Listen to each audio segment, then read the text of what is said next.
Sugatan ang isang lalaki matapos na pagsasaksakin ng kanyang live-in partner sa Zone 3, Barangay Luluwasan, Balatan, Camarines Sur, alas 9 ng gabi nitong Linggo, Setyembre 7. Kinilala ang biktima na si Elias Roel, 46 anyos, habang kinilala naman ang sospek na si Elias Roda, 59 anyos, pawang mga residente ng nasabing lugar. Batay sa inisyal na investigasyon ng pulisya, nakikipag-inuman ang biktima kasama ang ilang kaibigan at kakilala nang biglang dumating ang sospek na nauwi sa mainit na pagtatalo na nagresulta naman sa pananaksak.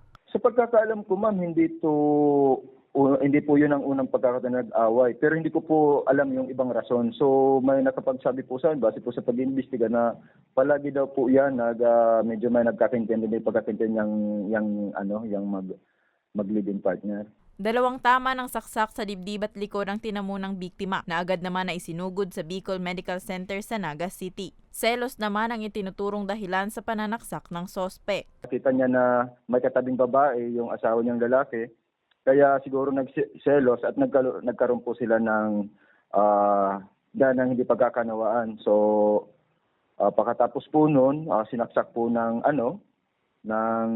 babae yung asawa.